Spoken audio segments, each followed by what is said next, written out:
Thank you, sir. At the outset, I would like to thank the organizing team, Dr. Kumaravel sir, for inviting me for the session, and I would like to thank the Novo Nordisk team for giving this opportunity as well. So this is my financial disclosure. Without much delay, the talk is about the important aspect of the treatment of diabetes mellitus at this present scenario, that is the GLP-1 based therapy. And after tirzepatide, this my talk is on semaglutide molecule.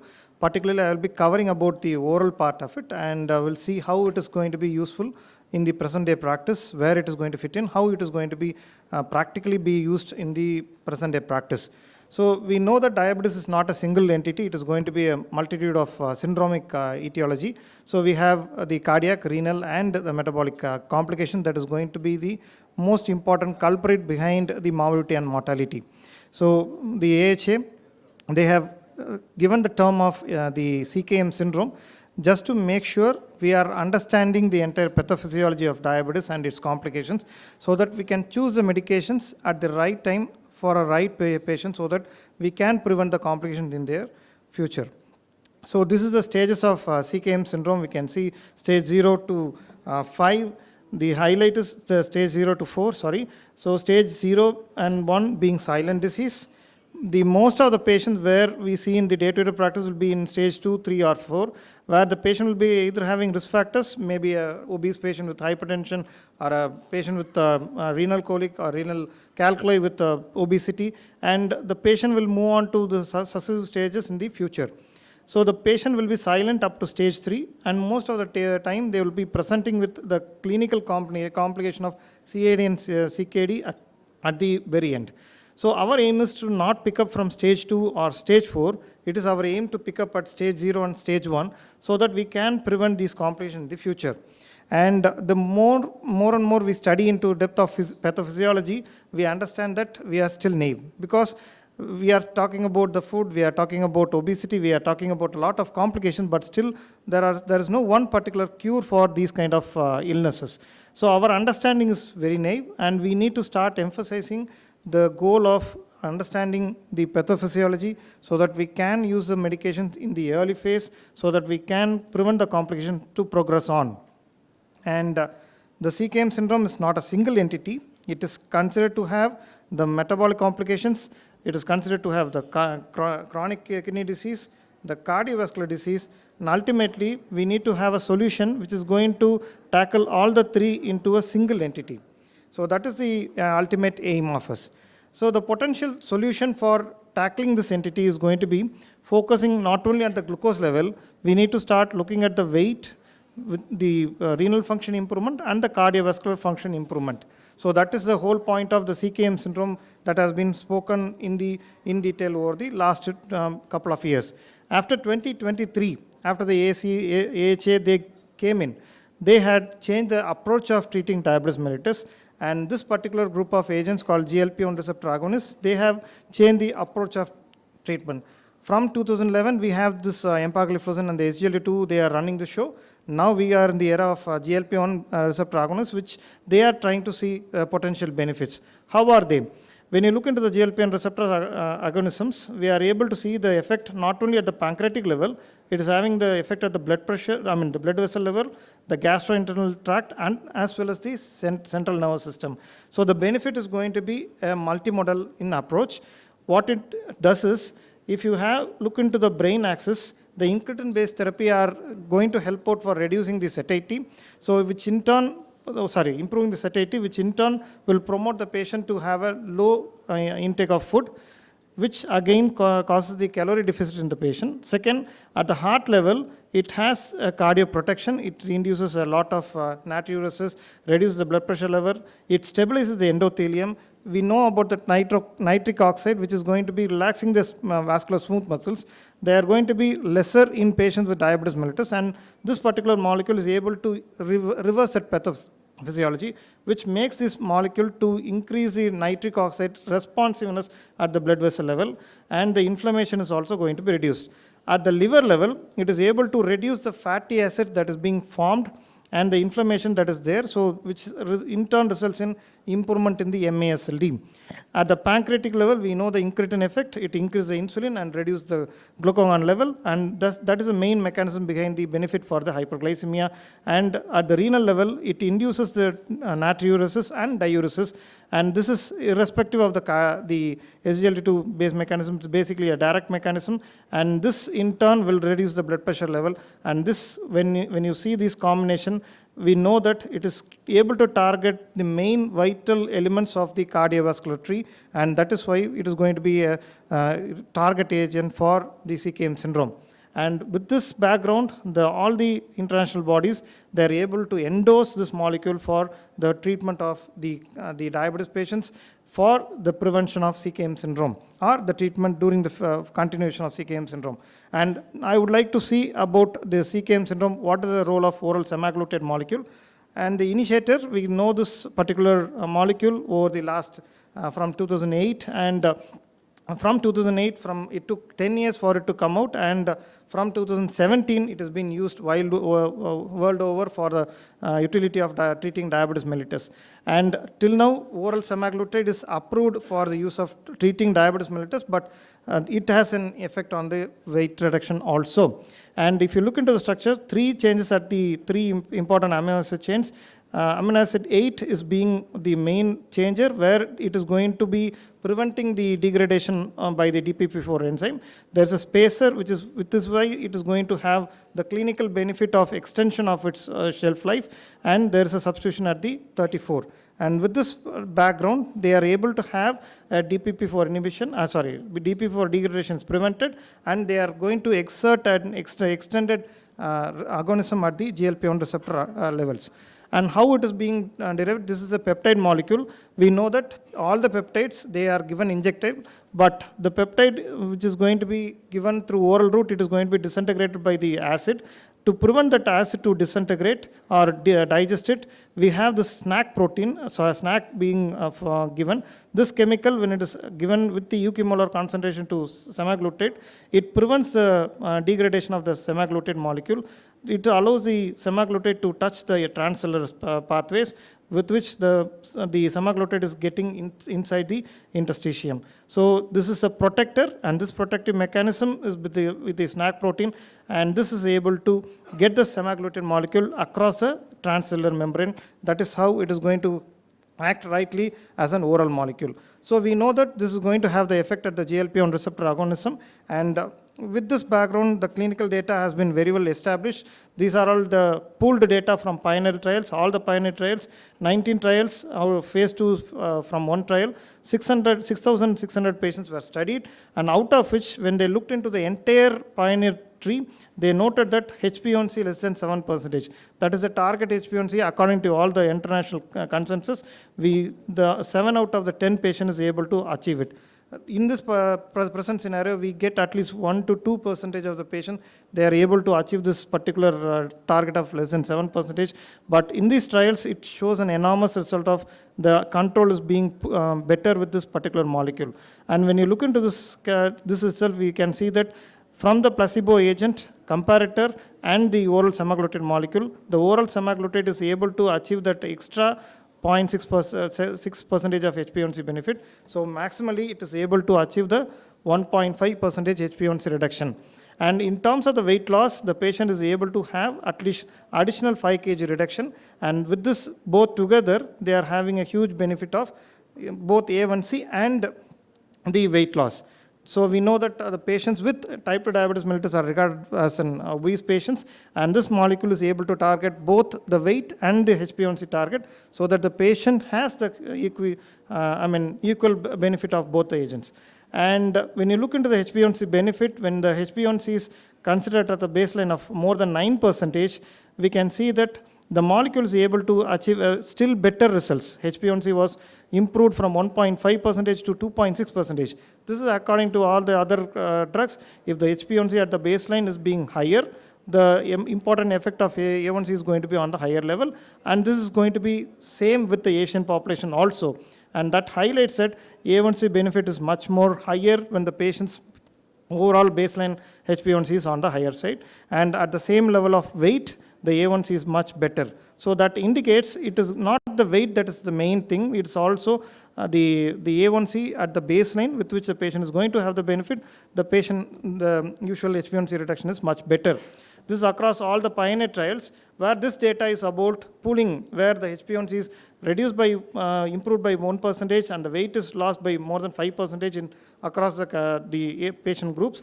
And remarkably, the semaglutide molecule was able to show the consistent benefit. We can see the number of people who are able to achieve this data is around 30 to 40%, where the patient is able to achieve not only the HbA1c benefit, it's also the weight loss in the same patient. So that highlights the overall benefit of it. So we have been speaking about the weight and how it is going to be beneficial, and these data is regarding the weight loss in these patients who are using semaglutide molecule. We can see if after 6 months of usage, 3 mg and 7 mg successively being studied. The weight loss is around 5 kg. The BMI is reduced by 1.4 kilogram per meter square. The waist circumference is reduced by 3.52. But the more interesting data is about the percentage where the weight loss is occurring. So this is the fat mass index, where the fat is alone lost by 16%, compared to the fat mass index, where fat-free mass index, where the muscle is deleted. And if you look into the fat alone, there is actually the indicator is only the fat is lost without a muscle loss. So predominantly the initial stages up to 6 months, the fat is lost than the muscle. So that is a highlight behind this molecule again. And secondary outcomes of this particular data. If you look into the systolic blood pressure, we can see the systolic blood pressure is reduced by 5 compared to the placebo. And we need to understand that every 10 millimeter reduction in the systolic blood pressure, there is an important benefit of the macrovascular complications. 11% complication reduction in diabetes, 16% death reduction in the diabetes mellitus, 11% reduction in the myocardial infarction and microvascular complications. And apart from that, it is also showing promising results in the lipid index. We can see the LDL cholesterol is reduced by 4 times, the triglycerides is reduced by 2 times, and the total cholesterol is reduced by 3 times, and the HDL is also improved. So this is an indicative that it is able to show benefit in the diabetic dyslipidemia part also. So when you have an important effect of HbA1c, if you have an important effect of the lipid levels, systolic BP, we can understand that this molecule is showing some results in terms of the cardiovascular protection. And this is the key messenger, the biomarker for the cardiovascular tree. This is the marker of inflammation, the hsCRP. We can see from the trial comparing the empagliflozin molecule, after 52 weeks, the semaglutide is able to show 37% overall reduction in the hsCRP compared to EMPA. So that highlights the overall significance of the benefit from the semaglutide molecule. And with respect to the CKD, we can see that semaglutide with the patients with the eGFR of 30 to 60, it's able to show the same benefit in terms of the weight and the HbA1c reduction. But more importantly, you just look into this particular table where the albumin creatinine ratio at the baseline is 107, it is improved to 62. There is reduction in the urine albumin creatinine ratio, and as well there is reduction in the improvement in the eGFR by 2 ml, which is highlighted by the overall effect of the oral semaglutide in terms of the CKD benefit. So we have a benefit for the glycemia, metabolic syndrome. We have the benefit of improvement in the renal. What about the CVOT? This is from the Pioneer 6 trial, where the oral semaglutide shows the agent to be much more safer, effective in terms of the 3-point MACE reduction by 21%, 51% reduction in the cardiovascular death, and the death is also reduced. But we have seen from these trials regarding the oral semaglutide effectiveness, but this soulful trial, the soulful agent with the soul trial showed the promising results. What is the main pickup of it? 9,000 patients were studied, out of which India had contributed 800 patients. And what they did is, they looked into the patients with the Asian population also, and the patients were already having all the risk factors for it. For example, the patient had cardiovascular disease, cerebrovascular disease, the patient were having hypertension, and the patient were having heart failure, and the patients were already receiving all the agents for cardiovascular protection, SGLT2 inhibitor, ARS, ARB, and the antiplatelets. And upon that, when you are using oral semaglutide molecule to this patient who is already using these agents, it was able to show a promising result in 3-point MACE with a number needed to treat is only 50. So if you treat 50 patients, the benefit is going to be there with the usage of this oral semaglutide molecule. And we can see the separation to be within 1 to 2 months of starting usage of oral semaglutide molecule.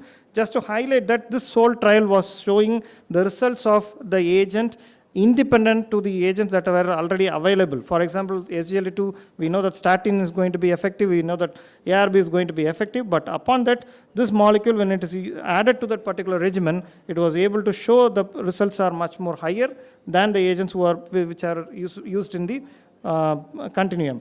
And when you look into the analysis, the overall benefit is favorable towards the usage of semaglutide molecule in terms of the 3-point MACE, but the non-fatal MI is scoring much better than the other entity, which is again indicative in this particular subgroup analysis. Just to note that either sex, the age, or the EGFR category, we can see the favorabilities consistent with the oral semaglutide molecule. But the most important the factors, A1C of more than 8 and the Asian origin, they had the highest the overall benefit with the usage of oral semaglutide molecule. And in terms of the kidney outcomes, 3-point the major kidney outcomes, that's a male, the MAKD, where these agents with the oral semaglutide molecules were shown to reduce the 5-point major kidney outcomes in terms of the death, the kidney outcomes, and the EGFR improvement. So this is highlighting over the usage and the plot of oral semaglutide molecule as superior to the agents which were already been used in patients with type 2 diabetes mellitus. And regarding usage of SGLT2 inhibitor in type 2 diabetes mellitus, when the patients were considered with the 3-point MACE, when you're looking into the slide, it is very evident that if the patient is on the semaglutide on SGLT2 inhibitor or off SGLT2 inhibitor, we can see the benefit is going to be there. So that is one of the important things that we need to recognize. When the patient is on or without any SGLT2 inhibitor, the 3-point MACE is going to be superior. That indicates the independent effect of the oral semaglutide molecule. We know this particular molecule is going to be effective, and most important is the gastrointestinal problem. But one practical tip I would like to convey. So based on the trials, the drugs are available with 3, 7, and 14 mg dosing. The recommended is to go for the lowest dose, start with it, and then go and increase the dose every 4 weekly until you get the target with least adverse side effect, and preferably to be taken in the empty stomach in the fasting state. At least if you ask the patient to take it with a sip of water or half a glass of water, not more than 100 ml, and post taking the tablet, the patient should not eat for at least 30 minutes. So this is one of the practical recommendation I would like to convey again. So to summarize, the benefit of GLP-1 agonism is there with cardioprotection, reduction in the coagulation, improvement in the lipids, reduction in the glycemic parameters, reduction in the inflammation, reduction in the body weight and blood pressure, and altogether reduction in improvement in the natriuresis and diuresis, with which the wholesome of benefit of CKM syndrome is achieved with the GLP-1 agonism. So where do we place this molecule particularly? When you are trying to initiate, it can be initiated when you are considering weight loss or you want to maintain the weight for any patient with type 2 diabetes mellitus.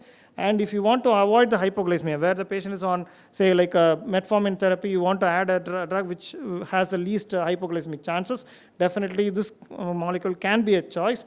And if you are well known from the guidelines, if you are having CVD or high risk for cardiovascular disease risk, then definitely it can be used. When the patient is having established renal or hepatic dysfunction, it can be used, and older patients, yes. Intensification, where you are already using any other agent, you want to add on for HbA1c benefit, it can be used for intensification phase, or interchangeable, where the patient is already on liraglutide or dulaglutide, you want to change it, still the patient can be changed to this particular molecule. So there are studies to point out that the benefit is going to be much better. And when the patient is requiring GLP-1 therapy, when the patient is not able to take the injectable, definitely oral therapy is always a choice, because we are in an era where the patient has a choice, not the doctor. So this is a summary of outline. This is my final slide. So we can see after metformin, you look into the patient's overall profile. If the patient is on a low risk, the main concern is the weight, then definitely GLP-1 receptor-based therapy where semaglutide has its role. when the patient just requires a HbA1c control, you can still consider GLP-1 based therapy, because we know the HbA1c is going to be 1.5% reduction. And if the patient is definitely having high risk for cardiovascular disease or heart failure, definitely this forms a baseline for almost all the drugs. And now we have evidences to point out that the combination of GLP-1 receptor agonist and SGLT2 can be used for this particular therapy and as a choice. Thank you, all.